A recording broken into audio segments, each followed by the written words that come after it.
میں نے خاص طور پر آج اس مقام کو اس لیے بھی چنا ہے کہ میں یہ محسوس کرتا ہوں کہ ہمارے ہاں جو حضور صلی اللہ علیہ وسلم کی احادیث میں پیشین گوئیاں ہیں، ہمارے ہاں کا جدید تعلیم یافتہ طبقہ ان کی طرف کوئی توجہ نہیں دیتا، بلکہ سمجھتا ہے کہ ادھر اس بے اعتنائی کا رویہ اختیار کرتا ہے کہ کوئی کیا باتیں ہیں، یہ آدمی کو کام کرنا چاہیے، یہ کیا پیشین گوئیوں کے بارے میں کیا دلچسپیاں لینا ہے۔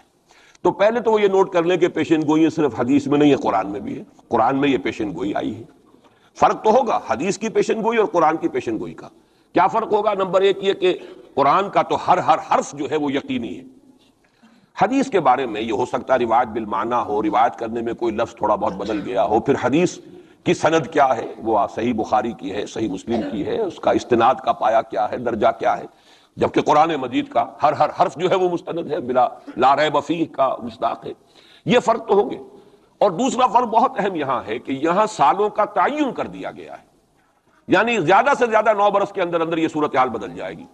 حدیث میں جو پیشین گوئیاں آئی ہیں ان میں کوئی تعین وقت کا نہیں، بلکہ سورہ انبیاء کے آخر میں 2 آیتوں میں حضور سے یہ کہا گیا کہ آپ کہہ دیجئے ان ادری اقریب ام بعید ما توعدون، اے نبی ان سے کہہ دیجئے کہ مجھے یہ معلوم نہیں ہے کہ جس چیز کی تمہیں خبر دی جا رہی ہے، جس چیز کا وعدہ تم سے کیا جا رہا ہے، وہ قریب ہے یا دور ہے، ٹائم ٹیبل میں نہیں جانتا، لیکن جو میں کہہ رہا ہوں وہ ہو کر رہے گا۔ وَإِنْ أَدْرِي لَعَلَّهُ فِتْنَةٌ لَكُمْ وَمَتَاعٌ إِلَىٰ حِينٍ، اور اسی صورت میں پھر آگے چل کر ایک آیت کے بعد یہ ہے، اور یہ بھی کہہ دیجئے ہو سکتا ہے لعلہ شاید کہ یہ ابھی تمہارے لیے کچھ اور موقع تمہیں مل جائے، آزمائش تمہیں کا موقع مل جائے، اللہ تعالیٰ تمہیں کچھ بریدنگ سپیس دے دے تاکہ تم اس میں اپنی اصلاح کر سکو، تو گویا کہ آزمائش کی ایک مہلت اور مل جائے تمہیں، یہ ہو سکتا ہے۔ لعلہ فتنۃ لکم ومتاع الی حین، ایک وقت معین تک کے لیے اللہ تعالیٰ تمہیں اور رہنے بسنے کا موقع دے دے، لیکن یہ کہ اس میں کوئی شک نہیں ہے کہ جس عذاب الہی کی میں تمہیں خبر دے رہا ہوں وہ آ کر رہے گا، اس میں کوئی شک نہیں۔ کب آئے گا یہ مجھے معلوم ہے۔ اسی کی ایک مثال اور بھی ہے، نوٹ کر لیجئے، جب حضور نے خواب دیکھا، اور نبی کا خواب بھی وہی ہوتا ہے کہ ہم عمرہ کر رہے ہیں، حضور نے صحابہ کو حکم دے دیا۔ سن 6 ہجری کا یہ واقعہ مشہور ہے کہ اب تقریباً 1400 یا بعض روایات میں آتا 1800 صحابہ کے ساتھ آپ احرام باندھ کر عمرے کے لیے اور مکے کا سفر کر رہے ہیں، حدیبیہ تک پہنچ گئے۔ اب وہاں جو صورتحال پیش آئی، مکے والے اڑ گئے، کسی قیمت پر ہم نہیں کرنے دیں گے، گویا کہ خون کی ندیاں بہہ جائیں گی۔ تو وہاں کی صورتحال کو دیکھ کر مصالحت کی حضور نے، صلح کی، صلح حدیبیہ مشہور صلح حدیبیہ بہت ہی اہم ہے، تاریخ کا، سیرت النبی کا بہت اہم واقعہ ہے۔ اس پر بعض لوگوں کے ذہنوں میں یہ اشکال پیدا ہوا کہ حضور نے تو کہا تھا کہ میں نے خواب دیکھا ہے، اور نبی کا خواب تو وہی ہوتا ہے، اور ہم اس وقت جا رہے ہیں بغیر عمرہ کیے، تو گویا کہ ایک وسوسہ تو آ سکتا ہے، بڑے سے بڑے آدمی کے ذہن میں آ سکتا ہے۔ اور صحابہ کرام تو آ کر حضور سے کہتے بھی تھے کہ حضور بضا اوقات ہمیں اپنے دل میں ایسی باتیں بھی محسوس ہوتی ہیں کہ زبان پر لانے سے ہم زیادہ بہتر سمجھتے ہیں کہ ہمیں زندہ آگ میں جلا دیا جائے، یعنی ایسے وسوسے بھی ہمارے دل میں آ جاتے ہیں، دماغ میں آ جاتے ہیں۔ تو حضور نے فرمایا کیا واقعی تم ایسا محسوس کرتے ہو کہ اس بات کو زبان پر لانے سے بہتر ہے کہ ہمیں زندہ جلا دیا جائے؟ عرض کیا جی ہاں، یہ تو ہمارا فرمایا ذاک ایمان، یہی تو ایمان ہے۔ شیطان وسوسہ اندازی کرے گا، لیکن جب تمہارا یہ احساس ہے کہ یہ بات اتنی بری ہے کہ مجھے زندہ جلا دیا جائے، یہ میرے لیے اہون ہے، ہلکا ہے بنسبت اس کے کہ میں اس بات کو زبان پر لاؤں، تو ثبوت ہے کہ ایمان موجود ہے۔ ریئیکٹ کا کون سی شے کر رہی ہے اس کے خلاف جو رد عمل پیدا ہوا وہ ایمان سے ہے نا، تو یہ تو پھر ایمان کا ثبوت ہے، یہ آپ نے اطمینان دلایا۔ تو وسوسے بعض صحابہ کے ذہنوں میں یہ بھی پیدا ہوئے، تو حضور نے فرمایا تھا کہ میں نے کہا تھا کہ ہم کریں گے عمرہ، لیکن میں نے یہ کب کہا تھا کہ اسی سال ضرور کریں گے۔ گویا کہ ٹائم ٹیبل میں فرق ہو سکتا ہے، یعنی جہاں تک اللہ کا فرمان ہے اس میں ٹائم ٹیبل کا بھی فرق نہیں ہوگا، ناممکن ہے، لیکن نبی کی پیشین گوئیوں میں یا خبروں میں ٹائم ٹیبل کے اندر فرق واقع ہو سکتا ہے کہ اس سال نہیں ہوا، اگلے سال پھر اس کو عمرہ قضا کہتے ہیں۔ قریش نے یہ مان لیا تھا کہ اس سال تو آپ جائیے، ہماری پریسٹیج جو ہے وہ اسی طرح قائم رہتی ہے، ورنہ تو گویا کہ ہم بالکل ہی آپ کے سامنے بچ گئے اور ہم نے گویا کہ بالکل ہی شکست مان لی۔ اس سال تو آپ جائیں، اگلے سال آئیے، 3 دن کے لیے ہم مکہ خالی کر دیں گے، بالکل ہم چلے جائیں گے پہاڑوں میں، آپ مکے میں رہیں 3 دن اور جس طرح چاہیں طواف کریں اور عمرہ کریں۔ بہرحال اگلے سال پھر وہ عمرہ ہوا، اسے عمرہ قضا کہتے ہیں۔ یہ بھی میں نے مثال دی ہے کہ ٹائم ٹیبل کا جہاں تک تعلق ہے، حضور کی دی ہوئی پیشین گوئیاں جو ہیں اس کے بارے میں ہم تعین نہیں کر سکتے کہ یہ کب ہوگا، گمان کر سکتے ہیں، اندازہ ہو سکتا ہے، لیکن تعین نہیں۔ جبکہ یہاں یہ ہوا فی بضع سنین، الف لام میم غلبت الروم فی ادنی الارض وهم من بعد غلبهم سیغلبون فی بضع سنین، چند سالوں کے اندر اندر۔ اب اس پر یہ واقعہ بھی آپ نوٹ کر لیجئے کہ حضرت ابو بکر رضی اللہ تعالی عنہ نے انہی آیات کی بنا پر ایک شرط کر لی ایک کافر سے، مشرکین مکہ کے سرداروں میں سے ایک سے، کہ 3 سال کی شرط انہوں نے لگا دی، کم سے کم مدت جو ہوتی بضع کی 3 سال، کہ 3 سال کے اندر اندر اگر یہ صورتحال تبدیل نہ ہوئی تو میں 100 اونٹ تمہیں دوں گا، اور اگر قرآن کی پیشن گوئی درست ہو گئی تو تم 100 اونٹ مجھے دو گے۔ اور اس وقت تک اس طرح کی شرط لگانا ابھی حرام نہیں ہوا تھا، چونکہ شریعت کے احکام تفصیلی تو آئے نہیں تھے، ابھی تو نہ شراب حرام تھی نہ جوا حرام تھا، تو اس طرح کی شرط لگانا کس طرح کوئی حرام والی بات تو تھی نہیں۔ لیکن حضور نے فرمایا کہ نہیں ابو بکر، یہ تم نے غلطی کی۔ جب بضع کا اطلاق 3 سے 9 تک پر ہوتا ہے تو تم 9 سال کی کرو، تم اونٹوں کی مقدار بڑھا دو لیکن کہو کہ یہ 9 سال کی مدت جو ہے اس کے اندر اندر یہ معاملہ ہوگا، اس لیے کہ بضع قرآن مجید کا لفظ جو ہے وہ عربی زبان میں کم سے کم اقل مدت 3 برس ہے، لیکن یہ کہ اس کی اکثر مدت 9 برس ہے۔ تو حضرت ابو بکر نے وہ بدلا اور ٹھیک 9 سال بعد وہ صورتحال پیش آ گئی۔ اور یہ عجیب ہے تاریخ کا واقعہ، ہرقلیس کی یہ جو فتح ہے یہ بھی بڑی ہی معجزانہ تھی۔ وہ جو ڈائریکٹ روٹ تھا جس سے کہ ہمیشہ ان کی جنگیں ہوتی تھیں، یعنی اس کے ترکی کے مشرقی علاقے سے آ کر رومی جو ہے پھر میدان جنگ کو اختیار کریں، بحیرہ کیسپین کا راؤنڈ دے کر پہاڑی جو علاقہ ہے اس کے پیچھے سے آ کر اس نے حملہ کیا ہے اور ایک دم اچانک جو ہے ایرانیوں کو گویا کہ سرپرائز اٹیک کیا ہے۔ لیکن پھر یہ کہ شکست فاش ہوئی ایرانیوں کو، دوبارہ پھر جو ہے وہ یروشلم پر اس کا قبضہ ہو گیا۔ اس نے منت مانی تھی کہ اگر یروشلم دوبارہ فتح ہو جائے ہمارے ہاتھوں تو میں حمص سے لے کر اور یروشلم تک پیدل جاؤں گا اور وہاں جا کر جو ہے شکرانے کی نماز ادا کروں گا، کیونکہ وہ پھر صلیب انہیں دوبارہ واپس مل گئی، صلیب کو دوبارہ ریسٹور کرنا تھا اسی جگہ پر جا کر، تو پیدل چل کر یہ آیا ہے۔ اور تاریخ میں نوٹ کر لیجیے جب یہ پیدل چل کر آیا تھا اسی وقت، اب زمانہ کافی گزر چکا تھا، تو پھر جو حضور کا نامہ مبارک گیا ہے سن 7 ہجری میں، یہ وہ زمانہ ہے جبکہ یروشلم وہ آیا ہوا تھا، اور اس وقت پھر ابو سفیان کو بلا کر، اس وقت تک وہ ایمان نہیں لائے تھے، حضور کے نامہ مبارک پر پھر ہرقلیس نے پھر سوال جواب کیے اور معلومات حاصل کی، کون شخص ہے، کیسا ہے، حسب نسب کیسا ہے، اس کا کردار کیسا رہا ہے، کون لوگ اس پر ایمان لا رہے ہیں، جو ایمان لاتے ہیں ان میں سے کوئی واپس بھی جاتا ہے کہ نہیں جاتا، کوئی مرتد بھی ہوتا ہے۔ بڑا ذہین انسان تھا، بڑا عالم و فاضل انسان تھا، پہچان چکا تھا کہ یہ وہی نبی ہے جن کا ہم انتظار کر رہے ہیں۔ لیکن وہ یہ چاہتا تھا کہ جیسے قسطنطین نے اس وقت یہ کیا تھا کہ وہ جب اس نے مذہب بدلا ہے، عیسائیت اختیار کی، تو پوری مملکت جو ہے عیسائی ہو گئی، تو نظام انٹیکٹ رہا، وہی ان کا بادشاہت کا نظام قائم رہا۔ چاہتا تھا کہ میرے یہ تمام کے تمام نائبین سلطنت اور جتنے بھی بطاریق ہیں، یہ بطریق، پیٹریارکس، یہ سب کے سب بھی میرے ساتھ اسلام قبول کر لیں۔ اور سارا یہ اس نے جو سوال جواب کیا تھا ابو سفیان سے، اسی لیے کیا تھا کہ سارے درباری قائل ہوتے چلے جائیں کہ واقعی یہ نبی سچا ہے۔ لیکن اس کی امید کے برعکس ہوا، ری ایکشن بڑا شدید ہوا ان کے وہ پادریوں میں اور ان کے جو پیٹریارکس تھے ان میں، تو پھر وہ بھی محروم رہ گیا۔ سلطنت کی بیڑی اس کے پاؤں میں پڑی رہ گئی، زنجیر پڑی رہ گئی، وہ اسلام سے محروم رہ گئی۔ بہرحال اب یہاں نوٹ کیجئے کہ 9 برس بعد 623 عیسوی میں اس کو فتح حاصل ہو گئی۔ حضرت عمر نے وہ 100 اونٹ حاصل کیے، اگرچہ حضور نے پھر اس کے بارے میں حکم دیا کہ اسے صدقہ کر دو، اس کو اب تم اپنے ذاتی استعمال میں نہ لاؤ، صدقہ کر دو۔ اچھا، اس کے ساتھ اس پیشن گوئی میں دوسرا حصہ بھی ہے۔ الف لام میم غلبت الروم فی ادنى الارض وهم من بعد غلبهم سيغلبون في بضع سنين لله الامر من قبل ومن بعد۔ اللہ ہی کے ہاتھ میں ہے تمام معاملات کا اختیار، پہلے بھی اور بعد میں بھی، یہ تو ایمان کی بنیادی حقیقت ہے۔ وَيَوْمَئِذٍ يَفْرَحُ الْمُؤْمِنُونَ، اور اس روز اہل ایمان بھی بہت خوشیاں منا رہے ہوں گے۔ یہ اس پیشن گوئی کا دوسرا حصہ ہے۔ عین بدر کے دن یہ خبر آئی ہے کہ یہ پیشن گوئی صحیح ہو گئی۔ 9 برس ہو گئے، سن 5 جو نبوی سے اور غزوہ بدر 623 عیسوی میں غزوہ بدر ہو رہا ہے، 622 میں ہجرت ہے اور 623 میں غزوہ بدر ہو گیا۔ اور جس روز فتح مسلمانوں کو حاصل ہوئی ہے بدر میں، اور سرداران قریش جو ہیں وہ کھجور کے کٹے ہوئے تنوں کے مانند جو ہے پڑے ہوئے نظر آئے ہیں میدان بدر میں، عین اسی وقت فتح کی خبر آئی ہے کہ رومیوں کو دوبارہ فتح حاصل ہو گئی ایرانیوں پر۔ یومئذ یفرح المؤمنون، اس دن اہل ایمان کو بھی بہت فرحت حاصل ہوگی، بہت خوشی حاصل ہوگی، وہ بھی جشن منا رہے ہوں گے بنصر اللہ، اللہ کی مدد سے۔ بدر میں جو اللہ تعالیٰ کی نصرت آئی ہے، ینصر من یشاء، وہ تو مدد فرماتا ہے جس کی چاہتا ہے، وَهُوَ الْعَزِيزُ الرَّحِيمُ، اور وہ زبردست ہے، رحم فرمانے والا ہے۔ وعد اللہ، اب دیکھیے ذرا تاکید کا انداز دیکھیے، وعد اللہ، یہ اللہ کا وعدہ ہے، لا یخلف اللہ وعدہ، اور کان کھول کے سن لو، اللہ اپنے وعدے کے خلاف نہیں کرتا۔ وَلَٰكِنَّ أَكْثَرَ النَّاسِ لَا يَعْلَمُونَ، لیکن اکثر لوگوں کو علم حاصل نہیں ہے، اکثر لوگ جانتے نہیں۔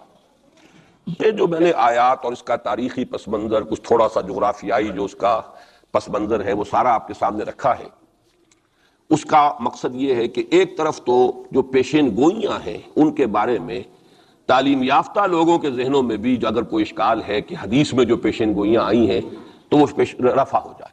ہمارے نزدیک قرآن اور حدیث میں کوئی فرق نہیں.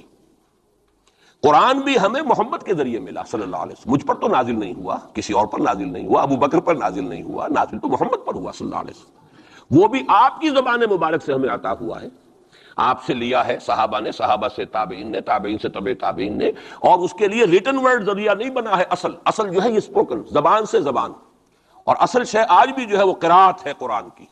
قرات اور قرات کا فن جو ہے یہ ہے اصل اس کے لیے حجت. یہ لکھنے کا معاملہ جو ہے وہ بھی تھا. اس کے بعد حضرت ابو بکر کے زمانے میں اس کو ایک کتاب کی شکل میں بھی جمع کر دیا. پھر حضرت عثمان نے اس کو ایک رسم الخط پر بھی تمام امت کو جمع کر دیا. یہ بھی بڑی قیمتی چیزیں ہیں. لیکن اصل جو ہے میڈیم قرآن مجید کا منتقل ہونا کہ قلب محمد پر نازل کیا جبرائیل نے، انہ نزلہ علی قلبک، پھر لسان محمد سے صلی اللہ علیہ وسلم حاصل ہوا صحابہ کو، پھر صحابہ کی زبانوں سے، پھر یہ تابعین کو، تبع تابعین کو. تو یہ منتقل ہوتا آ رہا ہے. اور ہمارے ہاں جو فن قرات ہے اس میں باقاعدہ سند ہوتی ہے. جیسے فن حدیث میں سند ہے، آپ کس سے پڑھ رہے ہیں، اس نے کس سے پڑھی، اس نے کس سے پڑھی، سند چلے گی. اسی طریقے سے فن قرات میں سند ہے. جو ہمارے ہاں قراء ہوتے ہیں ان کا تعلق جو ہے وہ جڑ جائے گا اسی دور صحابہ کے قراء کے ساتھ. بہرحال اس وقت جو میں عرض کر رہا تھا کہ قرآن اور حدیث میں یہ فرق نہیں ہے. دونوں چیزیں محمد کی ادا کرنا. اور ہمیں معلوم ہے کہ حضور کو وحی صرف قرآن کی شکل میں نہیں ہوئی ہے، وحی خفی بھی ہوئی ہے. بہت سی باتیں اللہ تعالیٰ دل میں ڈالتا تھا. حضور کا خواب بھی وحی ہے. اس اعتبار سے وہ وحی خفی جس کو ہم کہتے ہیں اس پر بھی ہمارا ایمان ہے. البتہ فرق کیا ہے، جیسا کہ میں عرض کر چکا، یہ لفظ بلفظ محفوظ ہے، حرف بحرف، بلکہ لفظ بھی بڑی شے ہے، حرف بحرف محفوظ ہے. وہاں یہ ہے کہ اس طرح کی حفاظت کا جو ہے وہ دعویٰ نہیں ہے. نمبر دو یہ کہ یہاں جو شے ہے وہ اپنے ٹائم ٹیبل کے حوالے سے بھی قطعی ہوگی. وہاں یہ ہے کہ ٹائم ٹیبل کا ہم تعین نہیں کر سکتے. جبکہ قرآن مجید ہی کی 2 آیات آپ کو محکم سنا چکا ہوں. ان ادری اقریب ام بعید ما توعدون، نبی کہہ دیجیے مجھے نہیں معلوم جو کچھ تم سے وعدہ کیا جا رہا ہے وہ قریب ہے یا دور ہے. وَإِنْ أَدْرِي لَعَلَّهُ فِتْنَةٌ لَكُمْ وَمَتَاعٌ إِلَىٰ حِينٍ، اور میں نہیں جانتا، ہو سکتا ہے کہ ابھی تمہیں اللہ ایک مہلت اور دے دے اور ابھی تمہیں اور رہنے بسنے کا موقع دے دے تاکہ تمہیں ایک مہلت آزمائش مزید مل جائے. اب جو میں ذرا صرف حوالہ دوں گا، اس وقت تفصیل میں جانے کا موقع نہیں ہے، اس لیے کہ گزشتہ سال اس پہ تفصیل سے کئی جمعوں میں یہاں گفتگو کر چکا ہوں. قرب قیامت کی جو پیشین گوئیاں محمد الرسول اللہ صلی اللہ علیہ وسلم نے ہمیں دی ہیں، ان کو نوٹ کر لیجئے کہ وہ 2 قسم کی ہیں. ایک تو خاص خرق عادت واقعات جو قرب قیامت سے زمانے میں ہوں گے، سورج کا مغرب سے نکلنا اور اسی طرح کی دوسری اور علامات ہیں.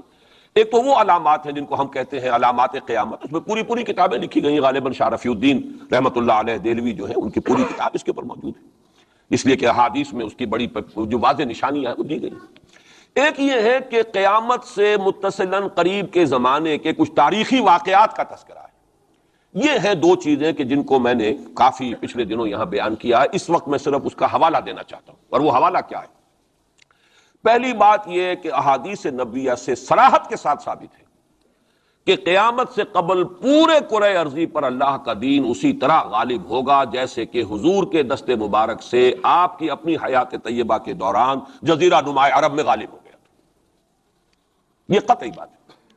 حضور نے 5 ادوار گنائے. یہ حدیثیں ہم نے اس کے ٹیکسٹ بھی عام کیے ہیں، ندائے خلافت میں ان کے ٹائٹلز پر شائع کیا ہے تاکہ یاد کریں آپ حضرات الحدیثوں کو. اس لیے کہ جو حالات اس وقت ہیں اور جو سامنے آنے والے ہیں بہت مایوس کن حالات ہیں.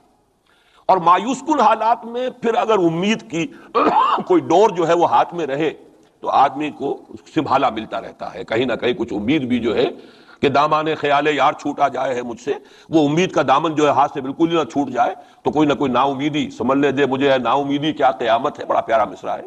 سمجھنے دے مجھے ہے نا امیدی کیا قیامت ہے کہ دامان خیال یار چھوٹا جائے ہے مجھ سے. تو نا امیدی بہت بری شے ہے. لا تقنطوا من رحمۃ اللہ. اس اعتبار سے جو حالات امیڈیٹلی اس وقت سامنے ہیں اور جو آ رہے ہیں وہ نہایت مایوس کن، نہایت تکلیف دہ. ان میں ضرورت ہے کہ یہ جو ہمارے لیے کچھ امید افزا خبریں اور پیشن گوئیاں ہیں ان کو بڑے پیمانے پر عام کیا جائے تاکہ لوگ جو ہیں اس کے حوالے سے اپنے حوصلوں کو، اپنے امنگوں کو، ولولوں کو کچھ برقرار رکھ سکیں اور ان میں کچھ کام کرنے کا جذبہ. اس لیے کہ ایسے لوگ کم ہوتے ہیں اور اللہ تعالیٰ سے دعا کرتا ہوں کہ اللہ تعالیٰ مجھے ان میں شامل کر دے، آپ کو بھی شامل کرے. ایسے لوگ ہوتے ہیں کم کہ جو بالکل حالات سے اپنا تعلق منقطع کر کے، مائنس ہے یا پلس ہے اور پازیٹیو ہے یا نیگیٹو ہے، اس سے بالکل منقطع کر کے اپنے احساس فرض کے تحت کام کرے. میرا تو فرض ہے، مجھے کرنا ہے، بات ختم ہو گئی. کیا حالات ہیں، کیا امیدیں ہیں، کیا کیلکولیشنز ہیں، کیلکولیٹنگ مائنڈ سے انہیں کوئی سروکار نہیں ہوتا. ہمیں اس سے بحث نہیں، کوئی نتیجہ نکل رہا ہے یا نہیں نکل رہا، یا نکل سکتا ہے یا نہیں نکل سکتا، کوئی امید ہے یا نہیں ہے۔ حضرت نوح علیہ السلام 950 برس تک دعوت دیے چلے جا رہے ہیں، کون سی امید تھی؟ آخری وقت تک کوئی امید بن نہیں آئی، کوئی امید تھی؟ 950 برس، کوئی تصور ہم نہیں کر سکتے دعوت دے رہے، اس لیے کہ فرض ہے، آپ کے ذمے ہے، آپ کو تو پہنچانا۔ یا ایھا الرسول بلغ ما انزل الیک من ربک فإن لم تفعل فما بلغت رسالہ، اے رسول پہنچاتے رہو جو کچھ کے نازل کیا جا رہا ہے تم پر تمہارے رب کی طرف سے، تمہیں تو کرنا ہے۔ نتیجہ نکلے نہ نکلے، کو مانے نہ مانے، حالات بہتر ہوں یا اور بدتر ہو، اس سے بالکل لا تعلق۔ اس کو ہندی فلسفے میں ڈیٹیچمنٹ کہتے ہیں۔ اپنے آپ کو ایکشن جو ہے، ایکشن آدمی کر رہا ہے اپنے فرض کے تحت، اپنے آپ کو ڈیٹیچ کر لیجئے اس کے نتیجے سے۔ نتیجہ کو اچھا بھی نکلے تو خوشی بھی نہیں ہونی چاہیے، نتیجہ اگر کوئی برا نکلا تو افسوس بھی نہیں ہونا۔ یہ کوئی انتہا ہے، تھیوریٹیکل بات ہے۔ انسانی سطح پر تو یہی ہوگا کہ اچھا نتیجہ نکل رہا ہے تو کچھ نہ کچھ خوشی ہوتی ہے، فرحت ہوتی ہے، اطمینان ہوتا ہے، اور اگر کچھ دوسری صورت ہے تو پھر کچھ نہ کچھ رنج ہوتا ہے، افسوس ہوتا ہے۔ قرآن خود کہتا ہے فَلَعَلَّكَ بَاخِعٌ نَفْسَكَ أَلَّا يَكُونُوا مُؤْمِنِينَ، اے نبی کیا آپ اپنے آپ کو صدمے سے ہلاک کر لیں گے کہ یہ ایمان نہیں لا رہے؟ تو یہ صدمہ ہونا، رنج ہونا، دکھ ہونا، افسوس ہونا، یہ اپنی جگہ پر ہے۔ یا اگر کہیں کوئی کامیابی ہو جائے، حضرت عمر کے ایمان لانے کی خبر آئی تو حضور نے بھی نعرہ تکبیر بلند کیا، اب یہ ایک فوری تاثر ہے، ہونا چاہیے۔ آپ کو کسی چیونٹی نے کاٹا ہے کہیں سے تو فوراً ہاتھ آپ کا جو ہے وہ جنبش کھائے گا، یہ ریفلیکس ایکشن ہے، یہ ہوگا۔ لیکن ہندو فلسفی میں تو یہاں تک ہے کہ ڈیٹیچ کر لو اپنے آپ کو اس درجے کہ آپ کا اپنے ایکشن کے ساتھ، action for the sake of action, یا یوں کہیے کہ وہ اپنے مقصد کے تحت جو ہے آپ کام کر رہے ہیں۔ باقی یہ کہ کیا نتیجہ نکلتا ہے نہیں نکلتا ہے، امید افزا ہے یا مایوس کو، بالکل چھوڑ دیجیے۔ بہرحال اس کی ضرورت ہے، لیکن ایسے لوگ جیسا کہ میں نے عرض کیا ہوتے کم۔ اکثریت لوگوں کی ایسی ہوگی کہ کچھ نظر آتا ہو تو کچھ کام کرتے ہیں، کچھ حوصلہ بڑھتا ہے، پھر کچھ اور ہمت جو ہے بنتی ہے۔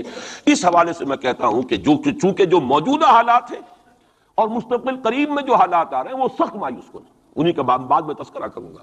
لیکن اس وقت جو ہے اگر ہم ان حدیثوں کو سامنے رکھیں گے کہ پہلی بات یہ کہ اس دنیا پر، پورے کرۂ ارضی پر دین کا غلبہ ہو کر رہے گا، دین حق اسی طرح نافذ ہوگا جیسے کہ حضور کے ہاتھوں نافذ ہوا ہے جزیرہ نما عرب۔ اور یہ جو گلوبل ڈومینیشن ہے اسلام کی، یہ ایک تو اس سے بھی ثابت ہے کہ 3 مرتبہ قرآن میں فرمایا گیا هو الذی ارسل رسولہ بالہدی ودین الحق لیظہرہ علی الدین کلہ۔ حضور کا مقصد بعثت ایکسکلوسیو شان ہے، یہ صرف آپ کی ہے، کسی اور نبی اور رسول کی نہیں ہے، کہ قرآن کہتا ہے غلبہ دین کے لیے بھیجا ہم نے، صرف تبلیغ کے لیے نہیں بھیجا۔ باقی تمام انبیاء صرف تبلیغ کے لیے آئے، تبلیغ، تذکیر، تبشیر، تذکیر، نصیحت، جو بھی کہیں، تعلیم، تزکیہ۔ لیکن غلبہ دین کا لفظ صرف محمد الرسول اللہ صلی اللہ علیہ وسلم کے بارے میں آیا اور 3 مرتبہ آیا، کسی اور نبی کے لیے 1 مرتبہ بھی نہیں آیا۔ اور دوسری بات یہ بھی قرآن کے محکمات میں سے ہے کہ وَمَا أَرْسَلْنَاكَ إِلَّا كَافَّةً لِلنَّاسِ بَشِيرًا وَنَذِيرًا، ہم نے نہیں بھیجا ہے محمد آپ کو مگر تمام نوع انسانی کے لیے، پوری نوع انسانی کی۔ گویا کہ پورے عالم انسانیت پر غلبہ دین ہوگا تو بعثت محمدی کی تکمیل ہوگی۔ پورے عالم جب بھیجا گیا پورے عالم انسانی کے لیے، اس اعتبار سے بھی صغرا کبرا جوڑیے تو اس کا نتیجہ نکلتا ہے۔ باقی یہ کہ حضور نے وضاحت کے ساتھ وہ احادیث جو ہیں جیسے میں نے عرض کیا، میں نے بارہا آپ کو سنائی ہے، حضور نے 5 دور گنوائے ہیں: دور نبوت، دور خلافت علی منہاج النبوہ، حدیث کا ٹیکسٹ میں بیان نہیں کر رہا وقت کی کمی کی وجہ سے، پھر دور ایسی ملوکیت کا جو کٹ کھنی ہوگی، ظالم، کاٹ کھانے والی، پھر دور ایسی ملوکیت کا جو جبری ہوگی، یہ میرے نزدیک جو غلامی کا دور ہمارا گزر چکا ہے اور ابھی ہے، پارشلی ختم ہوا، پارشلی باقی ہے۔ براہ راست جو ہے ویسٹرن امپیریلسٹ پاورز جو ہیں وہ یہاں سے چلی گئی ہیں، ان کی فوجیں اب موجود نہیں ہیں ہمارے ہاں، لیکن یہ کہ ان کی تہذیب، ان کا تمدن، ان کا فکر، ان کے نظریات، ان کے فلسفے، ان کی سوچ، ان کا طرز بود و باش، انہی کا لباس، انہی کی صفت، یہ سب کچھ موجود ہے۔ اور ٹیکنالوجی میں، علم میں اور معاشیات میں ہم بالکل بھکاریوں کی طرح ان کے سامنے ہاتھ پھیلانے پر مجبور ہیں۔ تو وہ ختم نہیں ہوا چوتھا دور، بلکہ در حقیقت یہ ایک انٹرم پیریڈ ہے چوتھے اور 5ویں کے درمیان۔ اور 5واں آپ نے فرمایا ثم تکون خلافۃ علی منہاج النبوہ، پھر 5واں دور آئے گا خلافت علی منہاج النبوہ کا۔ اور اس وقت گویا کہ پوری جو یہ عالم انسانیت ہے یہ اس چوتھے اور 5ویں دور کے درمیان میں ہے، یہ ایک درمیان کا عرصہ ہے، نو مینز لینڈ کہہ لیجئے اس کو، یا یہ کہ برزخی یہ دور ہے۔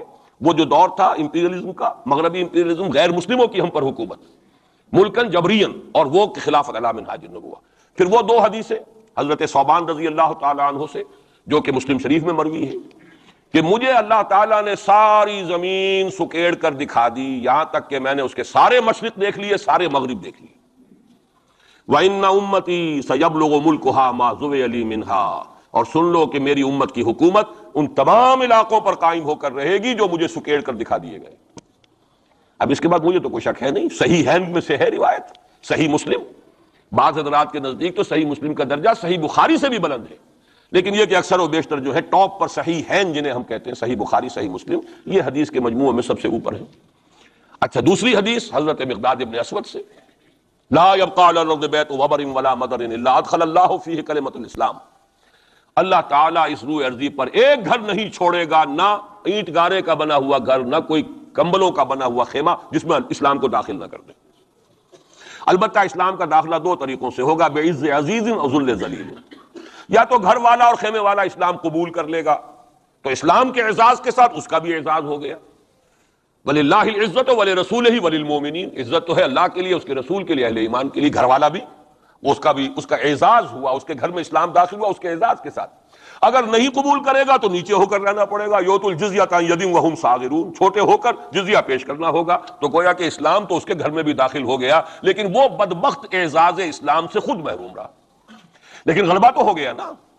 یدخلون فی دین اللہ افواجہ کی وہ شکل تو ہو گئی کہ اللہ کا دین جو ہے وہ غالب ہو گیا، اطاعت تو انہیں کرنی پڑے گی، اسلام کی بالادستی قبول کرنی ہوگی، رہیں ہندو رہیں سکھ رہیں پارسی رہیں عیسائی رہیں، پرسنل لاء میں ان کی جان مال عزت آبرو کی حفاظت کا ذمہ بھی لیا جائے گا، ان کے عقائد کو بھی زبردستی نہیں بدلوایا جائے گا، ان کے مندروں گردواروں اور کلیساؤں اور سلوتاس جو ہے سینیگاگ ان کی حفاظت کی جائے گی، لیکن بالادستی اسلام کی۔ یہ ہے مسند احمد ابن حنبل کی روایت ہے حضرت مقداد ابن اسود سے۔ تو پہلی بات تو یہ ہے کہ یہ یقین، کم سے کم مجھے تو اس کا یقین حاصل ہے الحمدللہ، اور میں چاہتا ہوں کہ ہر شخص، ہر مسلمان کے دل میں یقین پیدا ہو۔ لیکن اس سے پہلے ایک اور دور ہے، وہ دور ہے کہ جس کو ہمارے اس زمانے میں آ کر دو طبقوں نے اس کے بارے میں اتنی غلط فہمیاں پیدا کی ہیں، اور اکثر ہمارے پڑھے لکھے بزوں میں خیش راسخ العقیدہ مسلمانوں کے اندر بھی دلوں میں نقب لگی ہوئی ہے۔ سمجھتے ہیں کہ ہم تو قادیانی نہیں ہیں، سمجھتے ہیں کہ ہم تو منکر حدیث نہیں ہیں، لیکن ان حدیثوں پر ان کا یقین نہیں ہے، حالانکہ یہ بخاری شریف کی روایات ہیں، حالانکہ یہ مسلم شریف کی روایات ہیں، کہ اس سے پہلے ایک دور آنا ہے مسلمانوں پر سخت عذاب کا دور آنا ہے، اور یہ عذاب جو ہے شدید ترین عذاب، اس کی جو سب سے اہم شخصیت ہے المسیح الدجال، یہودیوں کے ہاتھوں آئے گا، اور یہودیوں میں ایک شخص پیدا ہوگا، کھڑا ہوگا جو مسیح ہونے کا دعویٰ کرے گا، المسیح الدجال۔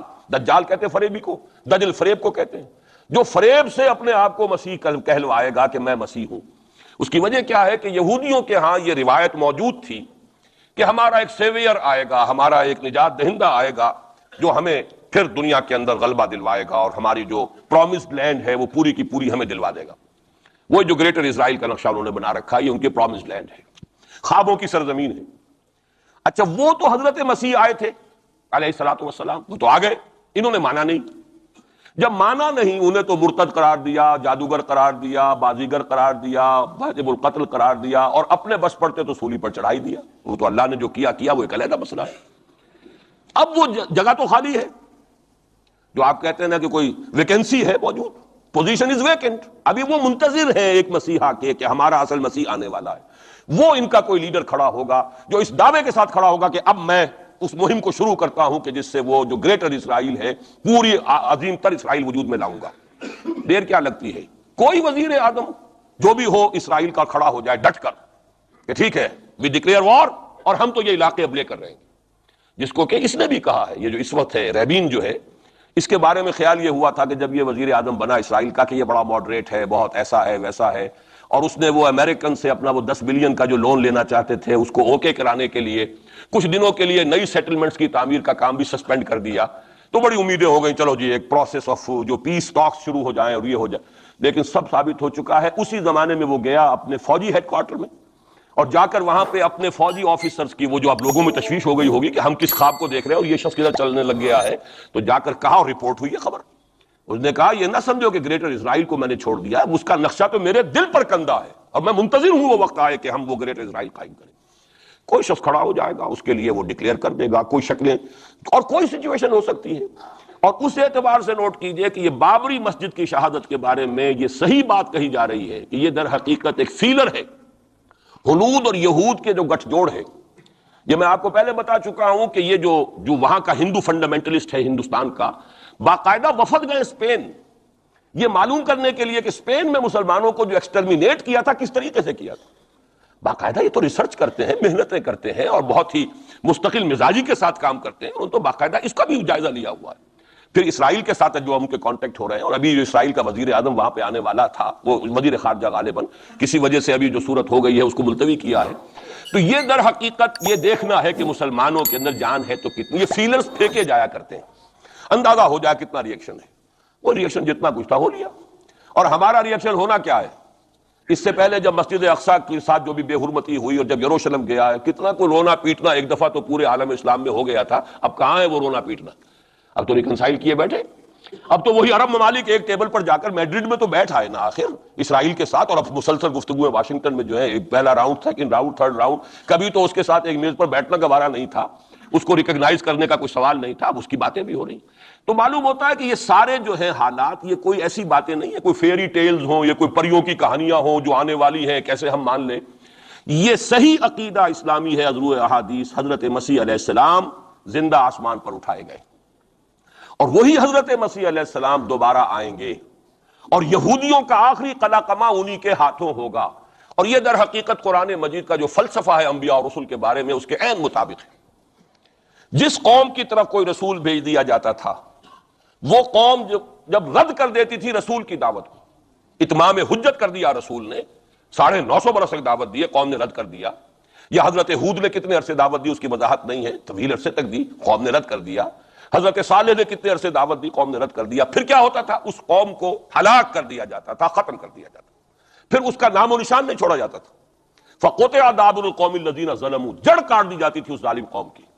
لا یرا الا مساکنہم، اب ان کے صرف مسکن نظر آتے تھے، وہ رہنے والے نظر نہیں آتے تھے. چلے جائیے قرطبہ میں دیکھ لیجئے، اور غرناطہ میں جا کر محل دیکھ لیجئے الحمرا، لیکن جو لوگ یہاں کبھی آباد تھے ان کا نام و نشان بھی نہیں ہے. یہ تو اب جو آثار قدیمہ ہے، سیریں کر لیجئے جا کر. مسجد قرطبہ بھی ہے، سیر کر لیجئے. وہ تو اقبال کو تو خیر کوئی اجازت بھی مل گئی تھی نماز پڑھنے کی خاص کوئی، ورنہ وہاں پر تو اس کا بھی امکان نہیں. این اس کے ہارٹ میں جو ہے وہ چیپل موجود ہے، چرچ موجود ہے. بہرحال یہ سارے جو معاملات ہیں جان لیجئے اچھی طریقے سے کہ یہ واقعات جن کی خبریں دی گئی ہیں، یہ بالکل اس کے مطابق حالات کا جو ہے نقشہ بیٹھتا چلا جا رہا ہے. کوئی یہودی لیڈر کھڑا ہوگا اور وہ مسیح کا دعویٰ کرے گا، میں ہوں مسیح، چاہے وہ خود بھی جانتا ہو کہ میں جھوٹ بول رہا ہوں، اور جانتا ہوگا کہ جھوٹ بول رہا ہوں، لیکن یہ کہ تمام اس یہودیوں کو جمع کرنے کے لیے لازم ہوگا کہ وہ دعویٰ کرے. اس لیے کہ اب بھی موجود ہے جو لوگ جانتے ہیں یہودیوں کو، یہودی اب بھی سپلٹ ہیں. ان میں جو زیادہ مذہبی طبقہ ہے وہ زائنسٹ نہیں ہے، بلکہ وہ ان سے اختلاف کرتا ہے. زائنزم کی اپنی ایک تحریک تھی، وہ یوں سمجھیے کہ ایک ریشسٹ نیشنلسٹ موومنٹ ہے.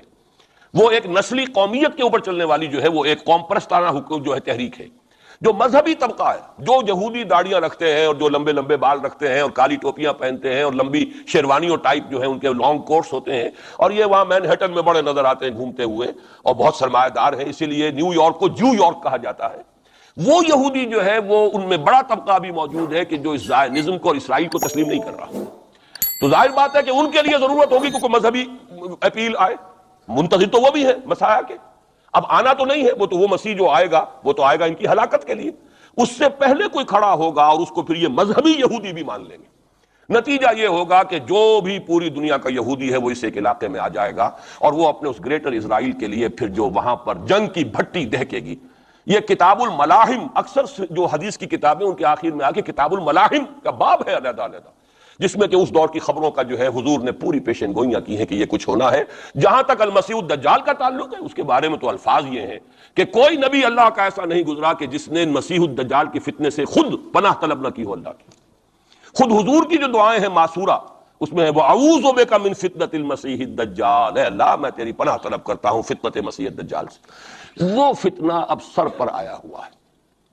یہ چند سالوں کی بات ہے، اور اکثر و بیشتر کچھ اور حوالوں سے بھی، وہ نوسٹروڈیمس کے حوالے سے ہو یا کسی اور کے حوالے سے ہو، پیشین گوئیاں وغیرہ.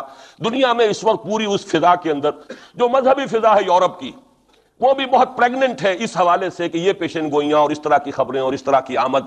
چنانچہ میں کئی مرتبہ کر چکا ہوں کہ آپ کو امریکہ میں بمپرز کے اوپر سٹیکرز ملتے ہیں، مسیح is coming, Jesus is coming. یہ عیسائیوں کا ہے، وہ بھی منتظر ہیں حضرت مسیح کی آمد کے. ہم بھی منتظر ہیں حضرت مسیح کی آمد کے. وہی مانا کہ حضرت مسیح نازل ہوں گے، حضور نے خبر دی ہے، اور آ کر مسلمان کے پیچھے نماز پڑھیں گے. وہ ایک امتی کی حیثیت سے آئیں گے، اب نبی کی حیثیت سے نہیں آئیں گے، بلکہ اپنی امت جو ہے یہود جنہوں نے کہ ان کو انکار کر دیا تھا قبول کرنے سے، ان کو سزا دینے آئیں گے. انہی کی ہلاکت اور بربادی کے لیے آئیں گے، جیسے کہ حضرت نوح کی نگاہوں کے سامنے ان کی قوم ہی نہیں، ان کا بیٹا بھی غرق کیا گیا نگاہوں کے سامنے.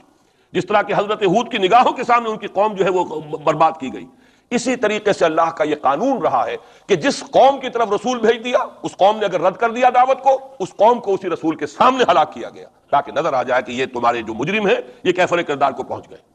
یہ ہے معاملہ کہ جو یہودیوں کے ساتھ بعد میں پیش آنا ہے، اس کے بعد تو پھر وہ اسلام کے غلبے کا دور آ جائے گا، لیکن اس سے پہلے مسلمانوں پر شدید ترین عذاب کا دور آ رہا ہے، اور یہ خبریں جو ہیں یہ بھی احادیث میں۔ اسی لیے میں نے کہا تھا کہ موجودہ حالات اور امیڈیٹ فیوچر بہت ڈارک ہے، بہت گلومی ہے مسلمانوں کے لیے۔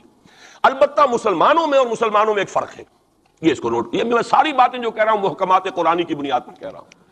میرا تو بہرحال جو بھی اب زندگی گزری ہے قرآن مجید کے پڑھنے پڑھانے میں گزری ہے، اسی پر سوچ بچار ہے، گفتگو میری ہے تو قرآن کے حوالے سے الحمدللہ، دعوت ہے تو قرآن کی ہے، تو میں جو کچھ کہہ رہا ہوں، لیکن اب ہر چیز کے لیے تفاصیل سے اور تفصیل کے ساتھ دلائل بیان کرنے کا یہ وقت نہیں ہے، مختلف مواقع پر میں اس کے لیے دلائل دیتا رہا ہوں۔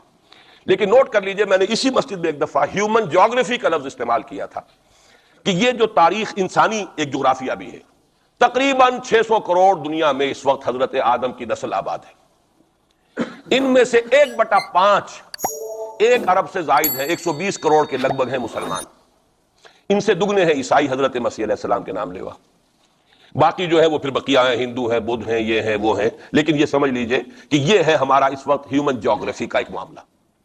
یہ جو 120 کروڑ کے قریب مسلمان ہے، کلمہ گو ہے، محمد کا امتی ہے صلی اللہ علیہ وسلم، اب اس کے دو حصے کر لیجئے۔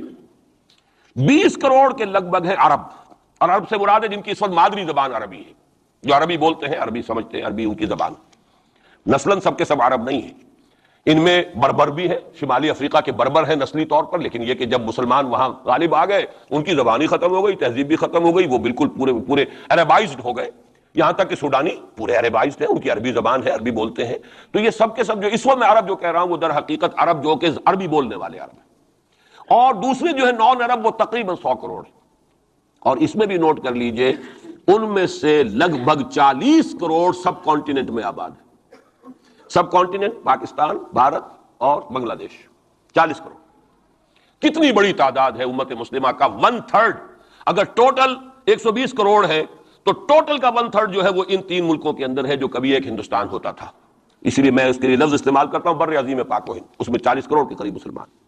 بہرحال اس میں جو تقسیم ہے اضروع قرآن وہ 2 کی ہے، امیین اور آخرین، یہ قرآن کی اصطلاحات ہیں سورہ جمعہ میں، هو الذی بعث فی الامیین رسولا منہم، ایک امیین ہیں جن میں سے خود حضور تھے، عرب، آپ کی زبان عربی، اور انہی کی زبان میں قرآن نازل ہوا، نوع انسان را پیام آخری حامل او رحمت للعالمین، وکذالک انزلناہ قرآنا عربیا لعلکم تعقلون، لعلکم تعقلون میں تو مخاطب نہیں ہوں، میری زبان تو عربی نہیں ہے، لعلکم تعقلون میں کون مخاطب ہے؟ وہ جن کی زبان عربی ہے۔ ان لوگوں کو اللہ نے رتبہ زیادہ دیا، فضیلت دی، اس سے بڑی فضیلت کیا ہوگی؟ حضور انہی میں سے ہیں صلی اللہ علیہ وسلم، منہم هو الذی بعث فی الامیین رسولا منہم، انہی میں سے، پھر یہ کہ ان کی زبان میں اللہ نے اپنا کلام نازل کیا، فضیلت بھی بڑی ہوئی، لیکن فضیلت جہاں بڑی ہوتی ہے ذمہ داری بھی زیادہ بڑی ہوتی ہے، اور زیادہ بڑی ذمہ داری والا آدمی کوتاہی کرتا تو سزا بھی زیادہ بڑی ہوتی ہے، تینوں چیزیں جو ہے لازم و ملزوم ہیں، جن کے درجے ہیں سوا، ان کی سوا مشکل ہے، درجہ سوا ہے، بلند ہے، ذمہ داری بھی زیادہ ہے، کوتاہی ہوگی تو سزا کی بھی زیادہ مستحق ہو گئے۔ اس کا مصداق ہے عالم عرب، خاص طور پر وہ جو اصل عرب ہے پرانے، لیکن طبعاً چاہے وہ غیر عرب تھے لیکن عربی زبان اب ان کی مادری زبان ہو چکی ہے، وہ بھی اس میں شامل ہوں گے، ان پر اصل سزا کا دور ان پر آنا ہے۔ اور ایک عجیب بات ہے، انہی پر اصلاً ایک سزا کا دور پہلے بھی آیا تھا، یہ سیکنڈ ٹائم ہے، جیسے کہ بنی اسرائیل کے بارے میں آیا ہے، وَقَضَيْنَا إِلَىٰ بَنِي إِسْرَائِيلَ فِي الْكِتَابِ لَتُفْسِدُنَّ فِي الْأَرْضِ مَرَّتَيْنِ وَلَتَعْلُنَّ عُلُوًّا كَبِيرًا، بنی اسرائیل کے لیے بھی ہم نے طے کر دیا تھا کہ 2 مرتبہ تم سرکشی کرو گے اور ہمارے عذاب کے کوڑے تمہاری پیٹھ پر برسیں گے۔ یہی معاملہ بنی اسماعیل کا ہے، پہلا دور ان پر آیا تھا کب؟ آج سے 750 برس قبل، کروڑوں قتل کروائے تاتاریوں کے ہاتھوں،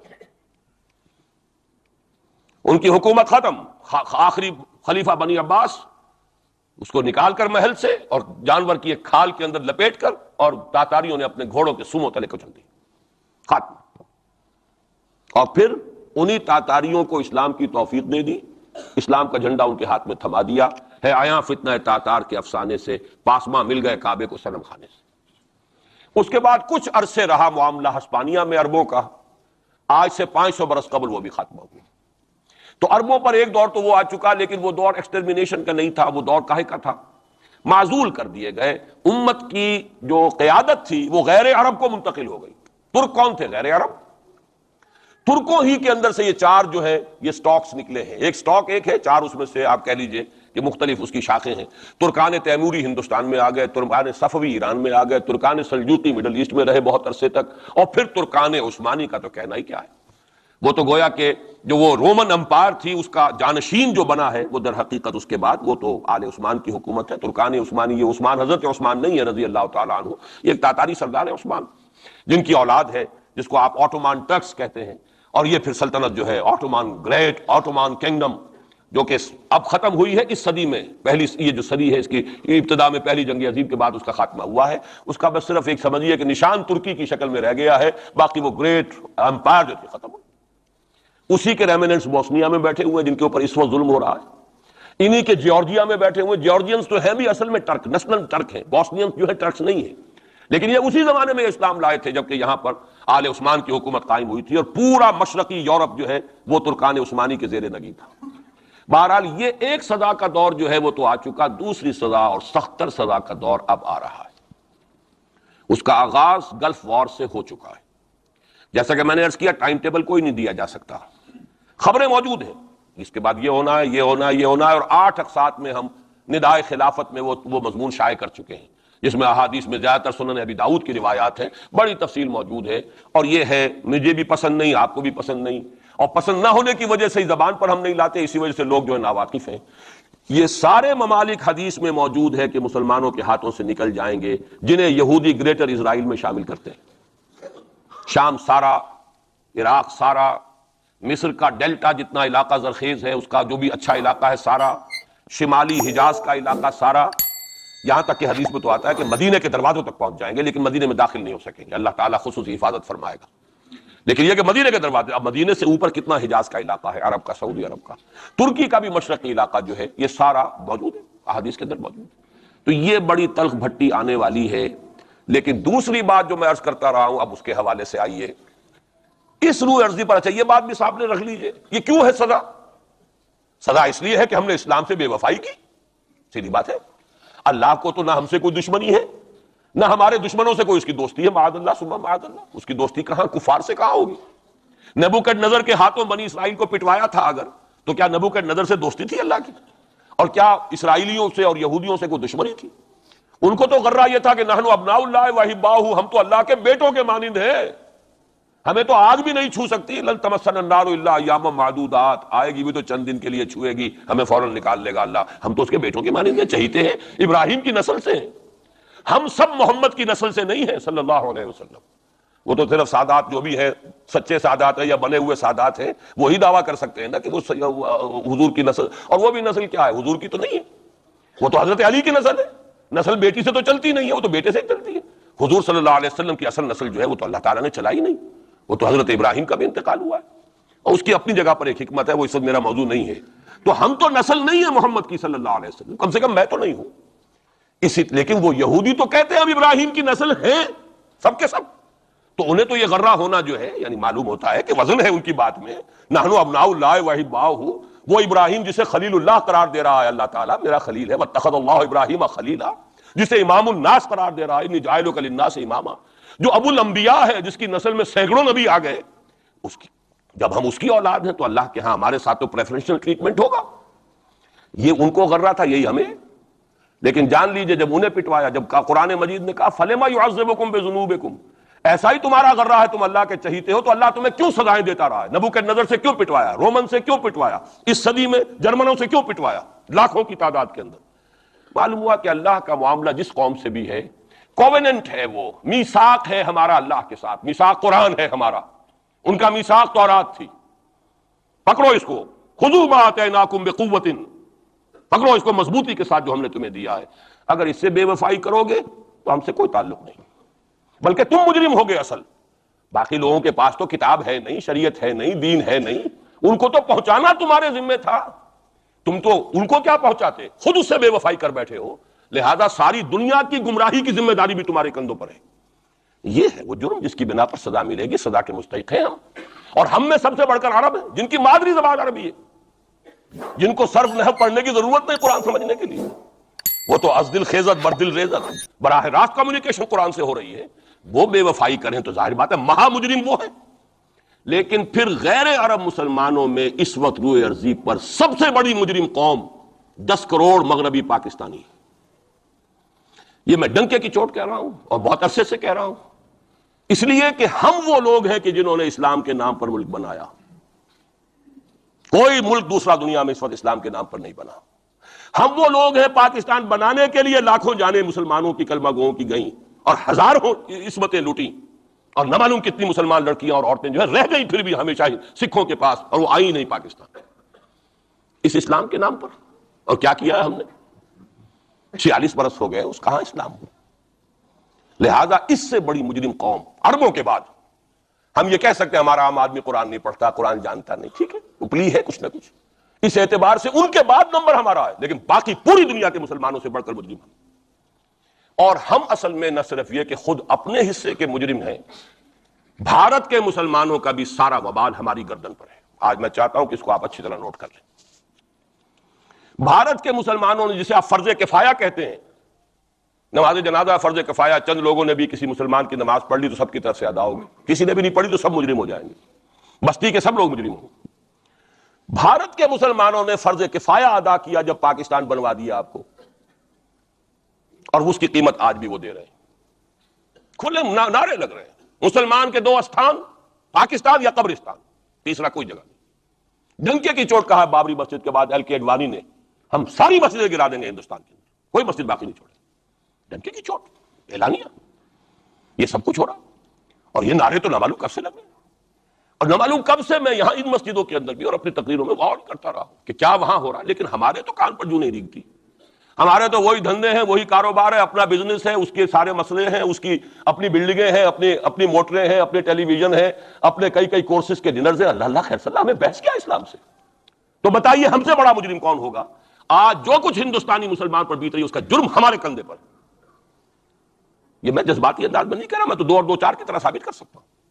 انہوں نے فرض کفایہ ادا کر دیا، اور اس وقت یاد کیجئے مولانا ابوالکلام آزاد، مولانا مدنی، جمعیت علماء ہند کے علماء اپنے تقدس اور اپنے تدین اور اپنے تقوی کے اعتبار سے انکویسچنیبل، کوئی شک و شبہ نہیں ہو سکتا ان کی نیت پر اور ان کے تقوی پر اور کردار پر، انہوں نے کیا کہا تھا؟ یہی کہا تھا کہ یہ پاکستان بنا کر تم مسلمانان ہند کو 3 حصوں میں تقسیم کر دو گے۔ 3 میں کہا تھا، 2 میں نہیں، 3 میں۔ حالانکہ بظاہر تو ایک پاکستان بن رہا تھا نا، لیکن یہ مولانا ابوالکلام آزاد کے الفاظ تھے کہ 25 برس سے زیادہ یہ 2 خطے یکجا نہیں رہ سکتے، اور 25 برس کیا، 24.25 برس میں ٹوٹ گیا پاکستان، 25 برس پورے نہیں ہوئے، اور ان کے الفاظ تھے یہ کہ 25 برس سے زائد جمع نہیں رہ سکتے، 24.25 برس میں ختم ہو گیا۔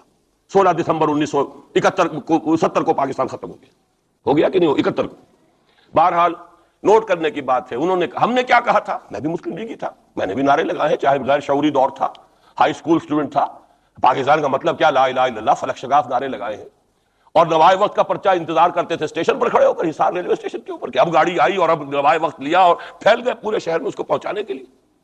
ہم کیا کہا کرتے تھے؟ جی نہیں، 2 طرف سے پاکستان جو ہے مضبوط پاکستان ہوگا، ہندوستان میں کسی ہندو کو جرت ہوگی مسلمان کے لیے کوئی میلی نگاہ سے دیکھنا بھی؟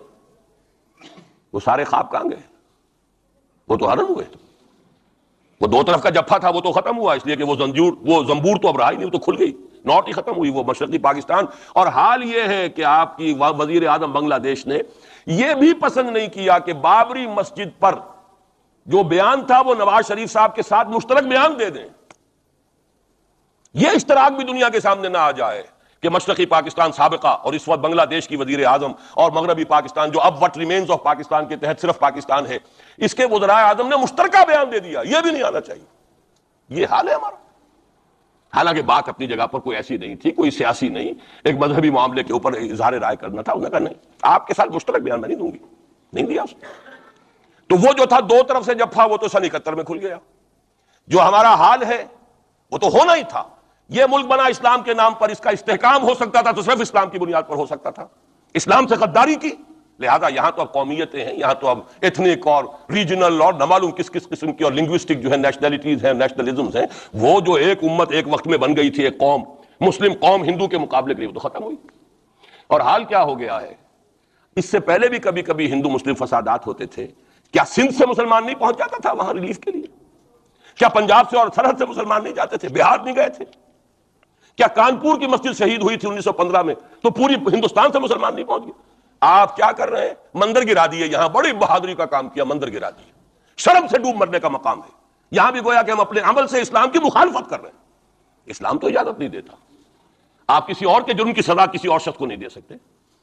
ہمارے پاس تو یہ سیکریٹ ٹرسٹ ہیں، یہ لوگ ذمہ وہ اپنے آپ کو منواتے نہیں، لیکن ہمارے تصور سے، اسلام کے تصور سے ذمہ ہے۔ ان کی جان، مال، عزت، آبرو، ان کی عبادت گاہوں کی حفاظت کا ذمہ ہے ہمارا۔ ایک بڑی بہادری کی ہے، ذرا سوچئے تو صحیح کیا دنیا نے سوچا ہوگا، اور نتیجہ کیا نکلا؟ اگر کسی درجے میں بھی بابری مسجد کی شہادت پر کوئی دنیا میں کوئی رائے عامہ ہو سکتی تھی کوئی ہندوستان کے خلاف، ختم ہو گئی۔ جو انہوں نے کیا 10 گنا تم نے کر لیا۔ انہوں نے ایک مسجد گرائی ہے، تم نے اتنے 100 کہتے ہیں، پتہ نہیں مجھے تو معلوم نہیں 100 گرائے کتنے گرائے ہیں، بہرحال جتنے مندر تھے تم نے گرا دیے۔ فرق کیا ہے؟ ایک کردار ہے تمہارا، ایک ہی تمہارا اخلاق ہے، ایک ہی تمہارا معیار ہے، کوئی فرق نہیں۔ بلکہ وہاں تو کم سے کم یہ تو رہا ہے، دنیا کی آنکھوں میں دھول ڈالنے کے لیے کم سے کم یہ کہ فورن منسٹری جو ہے اس نے ریزائن کیا، ہم نے مان لیا جی ہم نہیں کر سکے، ہم مجبور ہیں، حالانکہ سب ان کی اجازت سے ہوا ہے، بلکہ ان کی ملی بھگت سے ہوا ہے۔ لیکن یہ کہ کلیان سنگھ نے فوراً استعفیٰ دے دیا، منسٹری ختم۔ پھر وہ بھارت کی مرکزی حکومت نے اور بھی پارٹیز کو بھی بین کر دیا، اور اس کے بعد یہ ہے کہ انہوں نے حکومتیں بھی 3 اور صوبوں کی توڑ دی۔ وہ تو سرخرو ہو گئے پوری دنیا کی جو رائے عامہ ہے، ہم اس کے سوا کیا کر سکتے ہیں؟ ہمارا ایک دستور ہے، دستور میں جو بھی صوبائی حکومت ہوتی ہے اس کی اجازت کے بغیر ہم فوج بھیج نہیں سکتے۔ وہاں پہ صوبائی حکومت تھی، اس نے ہمیں یقین دہانی کرائی تھی، سپریم کورٹ کو بھی یقین دہانی کرا دی تھی کہ مسجد کو کچھ نہیں ہوگا، تو ہم تو اس کے اوپر ڈیپینڈ کر رہے تھے۔ ہے سب جھوٹ، سب کو پتا تھا جو کچھ ہوگا، اندر خانے ملی بھگت تھی، لیکن یہ ہے کہ کم سے کم انہوں نے فیس سیونگ کے لیے ان کے پاس مواد موجود ہے، آپ کے پاس تو وہ بھی نہیں۔ آپ کے تو اخبارات نے لکھا ہے کہ کارپوریشنز کے ٹریکٹرز جو ہیں گئے ہیں گرانے کے لیے، اور وزراء جو ہے، ایک وزیر کا نادر پرویز کا تو نام آیا ہے، اخبار میں خبر تھی، ہم نے بھی پڑھی تھی، فوٹو بھی دیکھا تھا کہ وہ خود ہاتھ میں پھاوڑا لے کر جو ہے وہ منظر گرانے کے لیے چلے۔ یہ جو صورتحال ہے جان لیجئے، اس وقت میں آپ کو بتانا چاہتا ہوں ہندوستان کے مسلمان پر تو جو قیامت بیت رہی ہے بیت رہی ہے۔ میں نے اپنا ایک تاثر کچھ عرصے پہلے یہاں پہ بیان کیا تھا، رہا ہے میرا تاثر، اور وہ ہے اصل میں وہ لاسٹ سپر جو ہے انجیل میں جس کا تذکرہ ہے حضرت مسیح علیہ السلام نے جو آخری کھانا رفع سماوی سے قبل کھایا ہے اس باغ میں جہاں روپوش تھے اپنے حواریین کے ساتھ۔ اس میں یہ الفاظ آئے ہیں، میں نہیں جانتا صحیح ہیں غلط ہیں، وہ ایک علیحدہ بات ہے، کہ آپ نے وہ روٹی توڑی اور کہا کھاؤ، eat and this is my flesh, یہ میرا گوشت ہے، کھاؤ۔ اور اس کو کہتے ہیں وائن، کوئی مشروب ہوگا جو بھی ہوگا، ڈالا کہ پیو، drink and this is my blood. میرا احساس ہمیشہ یہ رہا ہے، اس کے بعد کچھ ماند پڑ گیا جب یہاں مسلمان نے یہاں مارا ہے اور کچلا ہے اور زندہ آگ میں جلایا، پھر بات ختم ہو گئی، میرے دل کے اوپر سے وہ احساس ختم ہو گئے۔ وہاں ہندو کے ہاتھوں جب مسلمان کے ساتھ یہ کچھ ہوتا تھا تو پھر جب میں کھانا کھاتا تھا محسوس کرتا تھا کہ میں ہندوستانی مسلمان کا گوشت کھا رہا ہوں اور ہندوستانی مسلمان کا خون پی رہا ہوں۔ یہ ہمیں عیش جو یہاں حاصل ہے، جو آرام حاصل ہے، جو ہمیں یہاں پر سہولتیں حاصل ہیں، جو معاشی اس کی کاسٹ پر ہے۔ اس نے آپ کو یہ ملک لے کر دیا اور آج تک اس کی قیمت ادا کر رہا ہے، اور ہم جو ہے عیش کر رہے ہیں، گل چھرے اڑا رہے ہیں۔ یہاں جس کے پاس 2 پیسے ہو گئے برقع اتار کے اس نے پھینک دیا، کہ معلوم ہوتا ہے کہ یہ تو مفلسی کو چھپانے کا ذریعہ تھا۔ 4 پیسے ہوں، اچھے کپڑے پہنے ہوئے ہوں، میک اپ صحیح کیا ہوا ہو، تو پھر برقعے کی کیا ضرورت ہے؟ اور میں نے شاید سنا ہے آپ کو، مجھ سے تو چند لڑکیوں نے یہ الفاظ کہے باقاعدہ۔ میں جب پریکٹس کرتا تھا لاہور میں کرشن نگر میں، تو ایک گھرانے کی، اور مجھے معلوم ہوا کہ ان کے والد انتہائی نیک تہجد گزار، کئی لڑکیاں تھیں بہنیں، ایک ہی تقریباً عمر 200 سے 1.5 سال کی، کبھی وہ آتی تھی کلینک میں میرے تو برقعے سمیت، کبھی آ رہے ہیں تو بغیر برقعے کے۔ میں نے پوچھا یہ کیا تماشا ہے آپ لوگوں کا، کبھی بغیر برقعے کے کبھی برقعے سمیت۔ صاف جواب دیا، میں ان کے الفاظ کوٹ اینڈ کوٹ میں ان کے الفاظ کوٹ کر رہا ہوں، ڈاکٹر صاحب جب ہمیں کوئی میک اپ کرنے کا، کپڑے بدلنے کا موقع نہیں ملتا تو ہم برقع پہن لیتی ہیں، اور جب ہمیں موقع ملتا پھر ہم برقع کائے کو پہن۔ تو گویا کہ اس کو چھپانے کا ذریعہ برقع ہے کہ کپڑے میلے ہیں، میک اپ نہیں کیا تو لہذا برقع پہن لیا۔ یہ ہے حال پاکستان میں اسلام کا جو ہم نے بنایا ہے۔ تو میں جو کچھ دیکھ رہا ہوں وہ یہ ہے کہ ہندوستان میں تو قیامت، اب وہاں جو آفیشیل فگرز ہیں 1000 1200 کتنے ہیں، لیکن کم سے کم 10,000 آدمی، اور اب یہ چین ہے فسادات کی۔ کل کے اخبار میں احمد آباد کی تھی، کبھی کہیں ہے کبھی کہیں ہے، اور واقعہ یہ ہے کہ تبصرے یہ ہو رہے ہیں کہ ہندو فنڈامنٹلزم از آن دی رائز۔ یہ جو کچھ ہوا ہے، جتنا بھی اس کے اندر ان کو گرایا گیا ہے، ان کی حکومتیں گرائی گئی ہیں، اس سے انہیں تقویت حاصل ہو رہی ہے. They are getting stronger and stronger. Congress کے لیے اب اپنی جو ہے جان بچانی مشکل ہے، اور اس وقت سب سے بڑا ان کے لیے جو ہو گیا وہ یہ ہے کہ وہ کمیونسٹوں کی سپورٹ کے بغیر چل نہیں سکتے، اور کمیونسٹ جو ہے وہ ان کی جو اس وقت وہ امریکہ کے زیر اثر جو اپنی اکنامک پالیسیز چینج کر رہے ہیں اس کا ساتھ دینے کو تیار نہیں. تو یہ ڈائلیما ہے. جبکہ ادھر جو ہے وہ بالکل جو ہندو ذہن ہے وہاں کا ریوائولسٹ ذہن وہ پوری طریقے سے قائم. تو اب اس وقت میں اس کے حوالے سے عرض کر رہا ہوں کہ ہندوستان اور پھر پاکستان کو علیحدہ نہ سمجھیے، اس لیے کہ ہندوستان کو اگر انہوں نے مسلمانوں سے یا اسلام سے خالی کرا لیا تو پھر ان کے بعد ان کا ٹارگٹ جو ہے پاکستان تو ہے ہی ہے. ہم تو ان کے ٹارگٹ نمبر 1 ہے. ذہناً انہوں نے کبھی پاکستان کو تسلیم نہیں کیا. اور ہمارا اب ساتھی ہے کون؟ اللہ پر تو نہ یقین نہ اس سے ہمارا تعلق. جو معاملہ نہ دارت سخن آشنا نہ باشد. اللہ سے تعلق کیا ہے ہمارا؟ اللہ سے کون سی دوستی ہے؟ اللہ کیوں ساتھ دے ہمارا؟ ہم تو مجرم ہیں نمبر 1 اس کے. اور باقی دنیا میں جن پر سہارا تھا، جن پہ تکیہ تھا، وہی پتے ہوا دینے لگے.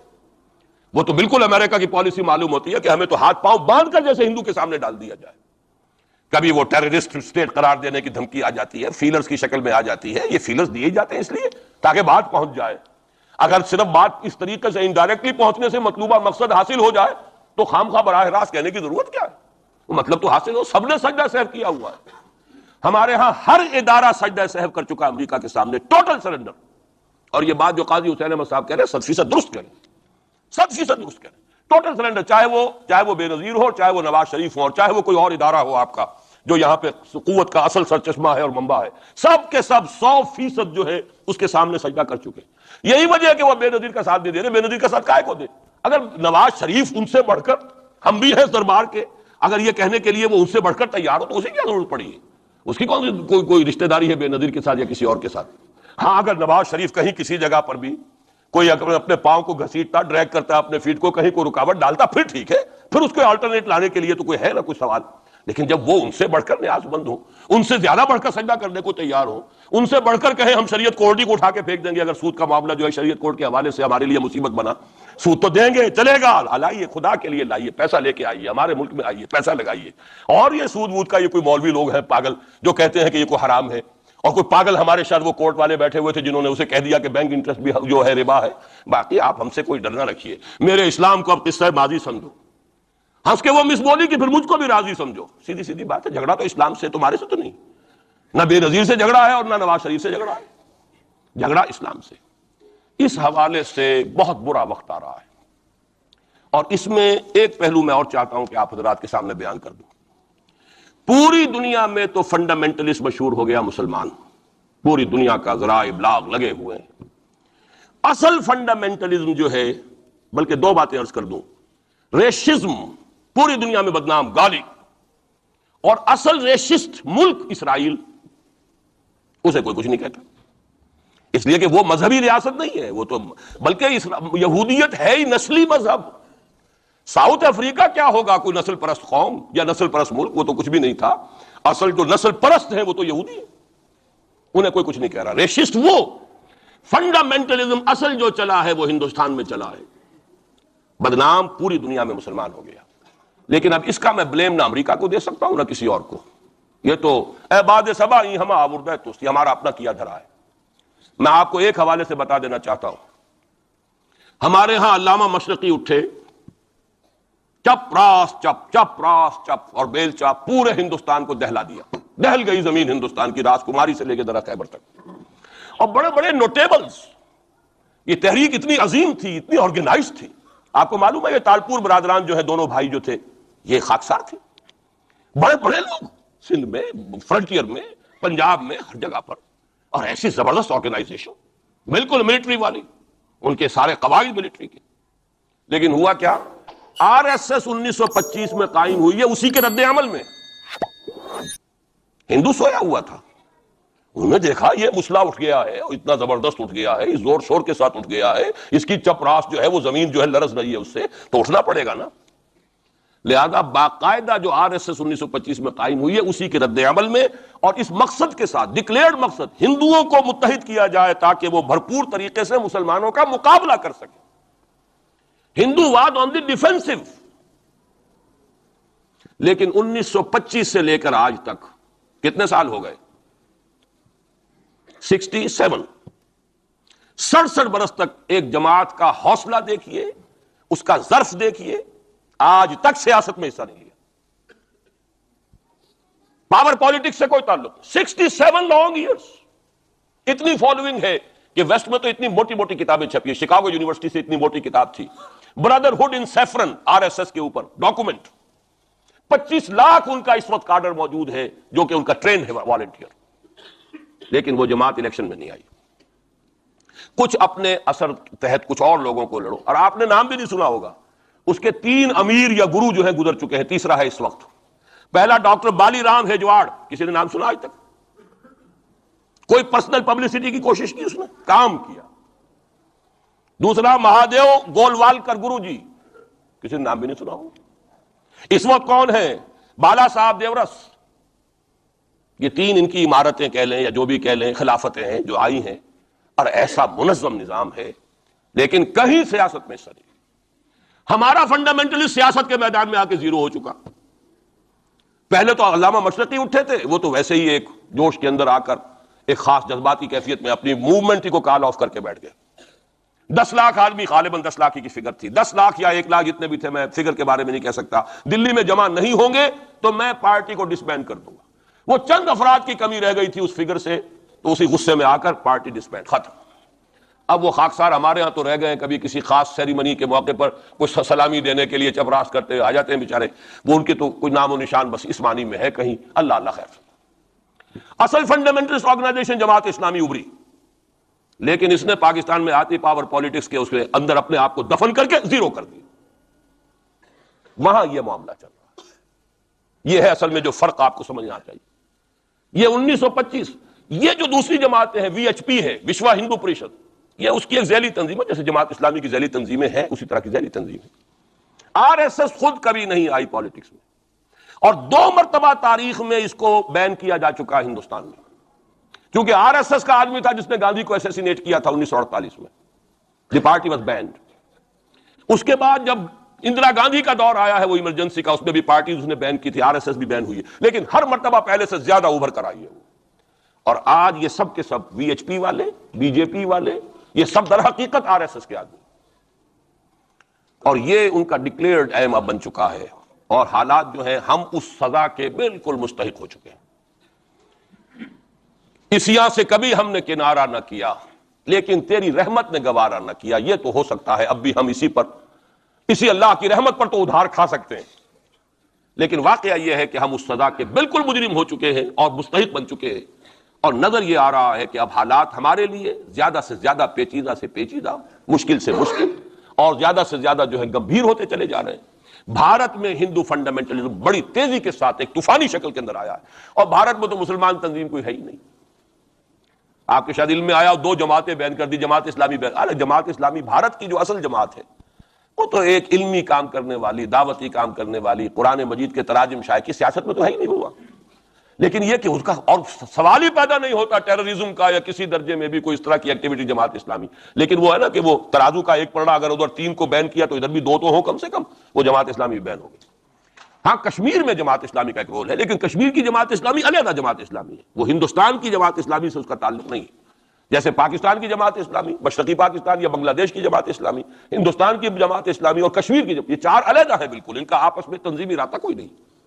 کشمیر کی جماعت اسلامی یقیناً ہے، اور یہ سمجھتا ہوں میں، اور یہ صحیح بات ہے، بعض تبصرہ نگاروں نے لکھی بھی ہے کہ اصل میں اس وار سے انہوں نے کشمیر کے مسئلے میں جب یہ بین کیا ہے وہاں کی 3 ہندو جماعتوں کو، تو اس کے ساتھ ہی 2 مسلمانوں کو ایک لپیٹ میں لے کر پارٹیز کو، تو کشمیر میں جو جماعت اسلامی چونکہ ابھی تک وہ بینڈ نہیں تھی، اور جماعت اسلامی کا آرگنائزیشنل جو ہے بیکنگ مل رہی تھی حزب المجاہدین کو، جو وہاں پر جو بھی اس وقت جو جد و جہد کر رہی ہے، لہذا اس کو کمزور کرنے کے لیے کیا ہے۔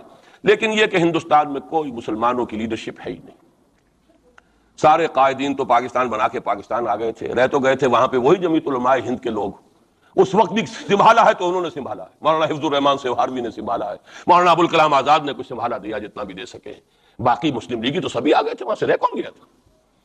لے دے کر مدراس میں کوئی 1-2 اور کیرالا کے اندر، کیرالا میں البتہ یہ کہ راشٹریہ سیوک سنگھ کے مقابلے میں مسلم سیوک سنگھ قائم کیا گیا، اور وہ کام بہت اچھا کر رہے تھے، لیکن یہ کہ ان کو بھی بین کر دیا گیا، انہوں نے خود بھی اپنے آپ کو ڈیزالو کر لیا، انہوں نے کہا کہ جب ہمارا تو اصل مسئلہ جو ہے وہ راشٹریہ سیوک سنگھ سے ہے، اگر RSS بین ہو گئی تو ہمیں کوئی ضرورت ہی نہیں کام کرنے کی، انہوں نے خود بھی ڈیزالو کر لیا اپنے آپ۔ لیکن بہرحال یہ تو میں کچھ تفاصیل ہیں جو آپ کو بتا رہا ہوں۔ اصل بات یہ ہے کہ اس وقت ہندوستان میں مسلمانوں کی حالت بہت مخدوش ہے۔ ایک طرف وہاں یہود کے زیر اثر مسلمانان عرب پر تباہی کا دور، کسی بھی وقت کھڑا ہو سکتا ہے کوئی شخص مسیح بن کر، اور خبریں آ رہی ہیں مسیحی حلقوں کے اندر اور وہ یہودیوں کے اندر بھی کہ وہ تو در حقیقت کہیں پیدا بھی ہو چکا ہے اور کہیں پل رہا ہے، بڑھ رہا ہے، یہ ہے وہ ہے، اور جو گرانڈ ماسٹر ہے اس کا فری میسن کا، اس کا نام بھی کوئی صاحب مجھے کل بتا رہے تھے کہ اس کے گھر میں وہ شخص موجود ہے وغیرہ وغیرہ، واللہ عالم۔ لیکن یہ کہ جو کچھ میری جو بھی بات ہے وہ ہے قرآن اور حدیث کی روح سے۔ قرآن کا فلسفہ ہے کہ جس قوم کی طرف رسول بھیجا گیا اس نے اگر انکار کیا اس کو ختم کیا جاتا ہے۔ اس میں ایکسیپشن اب تک ہوئی ہے صرف یہود کی، رسولا الی بنی اسرائیل کی حیثیت سے حضرت مسیح بھیجے گئے، انہوں نے رد کیا، یہ بھی کنڈیمڈ نیشن ہے، لیکن اس کو اللہ نے باقی رکھا ہوا ہے اس کا کوڑا مسلمان پر مارنے کے لیے، بدترین عذاب مسلمان پر لانے کے لیے۔ اس لیے کہ افضل امت بھی یہی تو ہے نا، سب سے بڑھ کر افضل، سارے نبیوں سے افضل ہمارا نبی صلی اللہ علیہ وسلم، اور ساری امتوں سے افضل ہم مسلمان امت، تو سب سے بڑی سخت سزا کے مستحق بھی تو پھر ہم ہی ہوں گے۔ یہ مولانا اصلاحی صاحب کا جملہ میں نے پہلے بھی کبھی سنایا ہے کہ وہ کہا کرتے ہیں ان کے خاص علاقے میں اعظم گڑھ میں کہ جب کسی کو سزا دینی ہوتی تھی تو چمار کے ہاتھوں جوتا لگواتے تھے اسے، تاکہ وہ اگر راجپوت کو راجپوت ہی جوتا مارے گا تو اس میں اتنا اس کو درد نہیں ہوگا جتنا کسی راجپوت کو چمار جو ہے اس کے ہاتھ سے جوتا لگوایا جائے۔ تو یہ یہودیوں کے ہاتھوں مسلمانوں کو پٹوانا در حقیقت یہ عذاب در عذاب ہے۔ ایک کنڈیمڈ نیشن، ملعون قوم، ضربت علیہم الذلۃ والمسکنۃ وباؤوا بغضب من اللہ، وہ قوم ہے جس کے ہاتھوں مسلمانوں پر ادھر بھی آ رہا ہے اور یہاں بھی سامنے آ چکا ہے۔ لیکن ابھی وقت ہے اور اس کے لیے میں لایا ہوں آپ کے لیے تحفے کے طور پر سورہ یونس کی ایک آیت۔ وہاں فرمایا گیا ہے فلولا كانت قرية آمنت فنفعها ایمانها الا قوم یونس لما آمنوا كشفنا عنهم عذاب الخزي في الحیات الدنیا ومتعناهم الى حین۔ رسولوں کی تاریخ میں ایک استثناء ہے، میں چند منٹ اضافی لے رہا ہوں، آپ لوگ بھی حاضر ہیں بھی اور میرا خیال ہے کہ دلچسپی آپ کی کم نہیں ہو رہی ہے، آیا بھی 4 مہینے بعد ہوں اس لیے وقت کا بھی زیادہ حق ہے میرا۔